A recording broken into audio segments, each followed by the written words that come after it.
আসসালামু আলাইকুম। মানবিক স্বপ্নে আলো ভাই কে এম শাকিল। আলহামদুলিল্লাহ, আজকে একটা নতুন পেজে কিংবা নতুন একটা ইউটিউব চ্যানেলে আমাকে দেখতে পারতেছেন। সো আমি কাজ করি সারা বাংলাদেশেই কাজ করি, আপনারা অনেকে জানেন। মানবিক কাজ সবসময় চেষ্টা করি মানুষদের পাশে দাঁড়ানোর জন্য। আলহামদুলিল্লাহ, এই যে ভাইয়েরা এসেছেন থেকে ঢাকা থেকে এসেছেন আমাদের চাঁদপুর জেলাটা ভিজিট করার জন্য। আলহামদুলিল্লাহ, ওনাদের মুখ থেকেই শুনেছি আমাদের এই চাঁদপুর জেলাটা দেখে ওনারা অনেকটাই মুগ্ধ হয়েছেন। ওনাদেরকেও আমরা অসংখ্য ধন্যবাদ জানাই।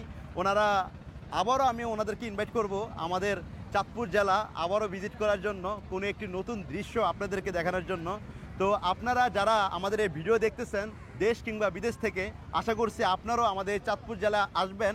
এখন কিন্তু ইলিশের সিজন, ইলিশ মাছ খেতে আসবেন আর বিভিন্ন প্রাকৃতি দেখার চেষ্টা করবেন। আমাদের চাঁদপুর জেলায় অনেক কিছু আছে, আসলে আপনারা দেখতে পারবেন, না আসলে আপনারা বুঝতেই পারবেন না।